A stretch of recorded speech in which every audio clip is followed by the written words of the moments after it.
మాజీ మంత్రి జగదీష్ రెడ్డి మీడియాతో మాట్లాడుతున్నారు. లైవ్ లో చూద్దాం. కూడా మాట్లాడుతున్నారు నల్లగొండల.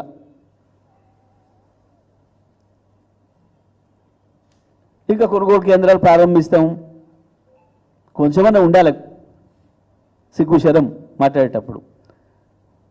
మూసేసే పరిస్థితి వస్తుంటే ప్రారంభిస్తావు. మేరకు వచ్చినాం, ఎన్ని కొన్నదో ఇప్పటికి ఒక్కరే చెప్పినమా? నీకు దమ్ముందా? ఓ పనికిమాలిన లెక్క మేము ఆనాడు వండించిన లెక్క ఇవాళ చెప్పుకుంటా 1,53,00,000 వచ్చింది, 127 లక్షలు వచ్చింది. యాడికెళ్ళి ఇచ్చినావు లెక్క చెప్పు బిడ్డ. ఇప్పటి వరకు ఒక్క రివ్యూ, ఒక్క ముఖ్యమంత్రి కానీ ఒక మంత్రి కానీ వ్యవసాయ రంగం మీద సోయిందా ఎప్పుడైనా? రాష్ట్రంలో కానీ జిల్లాలలో కానీ ఒక్క రివ్యూ చూపిస్తారా?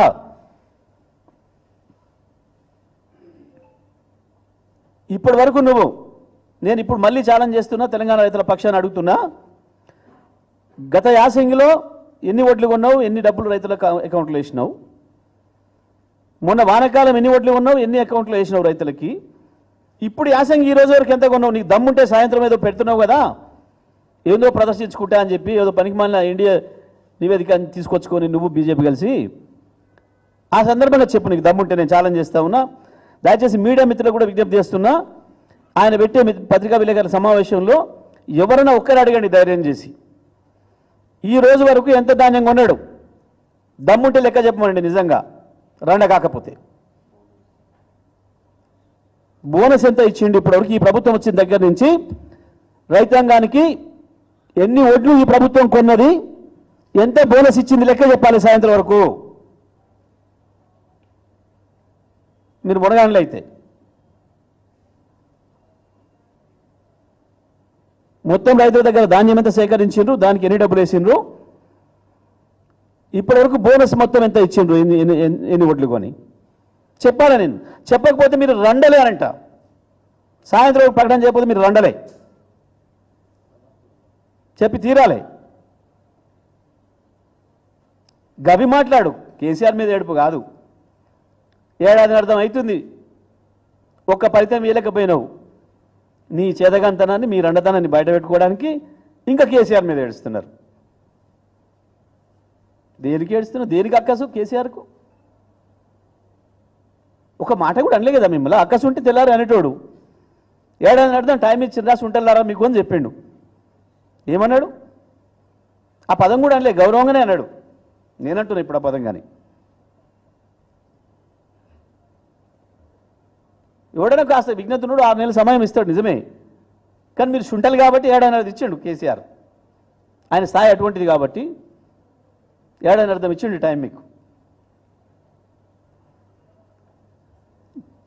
ఈయన ఏందో విచిత్రమైన ఏడుపు ఏడుస్తున్నాడు. ఏడాది అర్థం పట్టింది నాకు సర్దుకోవడానికి, లంక బిందులని తోముకోవడానికి. లంక బిందులు అనుకొని వచ్చిన దొరకలేదు కానీ వెతుక్కున్నా, ఏ పంచలు ఏందో చేస్తా. ఏడిది చేసేది నువ్వు అయ్యిపోయింది, తేలిపోయింది నీ చక్కదనం. పువ్వు పుట్టగానే పరిమళిస్తుంది. ప్రజలు వేరే భాషలో మాట్లాడుతున్నారు, నీకు సరిపోయే భాష ఉంది నాకాడ, కానీ బాగుండదు. మా సార్ అప్పుడప్పుడు వద్దంటుంటాడు, భాష మారినకు ఇట్లనే ఉండండి మన భాష తిరిగినని చెప్పి. ఏడాది అర్థం ఇంకా కూడా ఫలితం కనబడకపోతే ఏమంటారు ప్రజలు?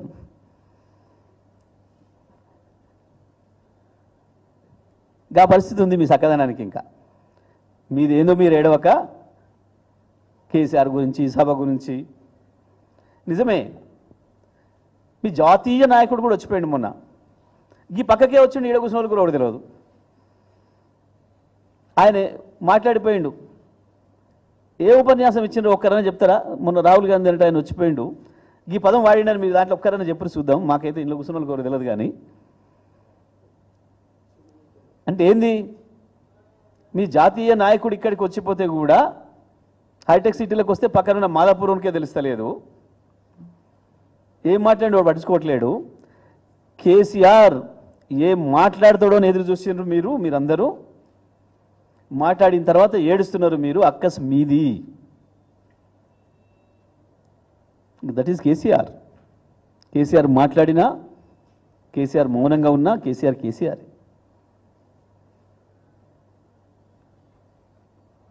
పిల్లల్ని పంపినా అంటున్నాడు ఆయన. అవును,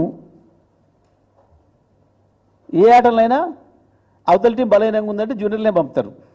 క్రికెట్ ఆడుతారు, చూస్తున్నాం కదా మనం, ఇప్పుడు కూడా ఐపీఎల్ చూస్తారు కదా రోజు. అవతల టీం జర పనికిమాల టీం ఉంది అన్నప్పుడు మన దాంట్లో ఉన్న కూడా గట్టిని పక్కన పెట్టి మామూలు పంపుతారు, కొత్తని ప్రయోగం చేయడానికి పంపుతారు. కేసీఆర్ కూడా గట్లే పంపిండు మామూలు. మీరు సరిపోతారు పోరి నేనెందుకని పిల్లలే పంపిండు. పిల్లలే పీకలేకపోతున్నారు, పిల్లలే ఎదుర్కోలేకపోతున్నారు. సవాలు పిల్లలు ఉంటేనే మీకు తట్టుకుంటలేరు. కేసీఆర్ కావాలన్నా మరి మీకు ఇంకా వస్తాడు, ఏ సమయానికి ఎట్లా రావాలనో అట్లే వస్తాడు కేసీఆర్. ఇక రుణమాఫీ మేమంతా చెప్పింది చేసినాం, అన్ని అమలు చేసినాం. కొంచెం సిగ్గాన్ని ఉండాలి మాట్లాడడానికి. రుణమాఫీ గురించి మీరు మాట్లాడింది ఏంటి దయాలా? మొట్టమొదటి రోజు స్టేట్ లెవెల్ బ్యాంకర్స్ కమిటీలో బట్టి విక్రమార్క పెట్టినాడు మీటింగు.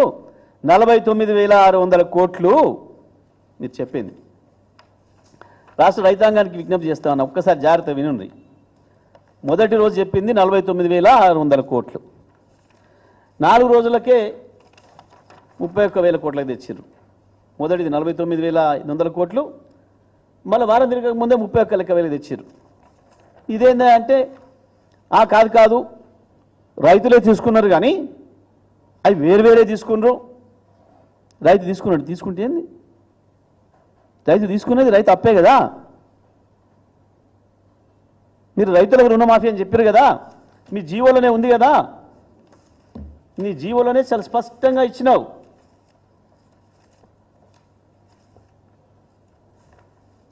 $2 లక్షల వరకు ప్రతి రైతుకు. తెలంగాణలో భూమి కలిగి ఉన్న ప్రతి రైతుకు 2 లక్షల రూపాయల వరకు రుణమాఫీ జీవోలో ఇచ్చింది. తెలంగాణలో 2 లక్షల వరకు భూమి కలిగి ఉన్న ప్రతి రైతుకు 2 లక్షల వరకు రుణమాఫీ. దీని ప్రకారమే 49,500 కోట్లు వచ్చింది. జీవో మీరిచ్చింది 15/7/24 మీరిచ్చిన జీవోనే. రైతు ఏదో పేరు మీద తీసుకుంటు, బంగారం పెట్టే తీసుకోవచ్చు, కాగితాలు సరిగా ఉండకపోవచ్చు. ఎందుకంటే మీ గొప్ప రెవెన్యూ వ్యవస్థ గట్లా ఏడ్చింది కాబట్టి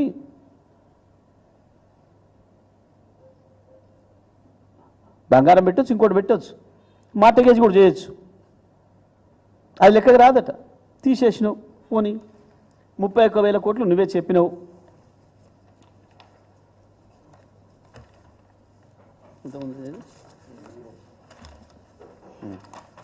31,000 చెప్పినావు నువ్వే. క్యాబినెట్ లెక్క తెలిసిన అప్పులు 31,000 కోట్లు అని చెప్పినావు. ఓకే, ఆ తర్వాత ఏం చేసినావు?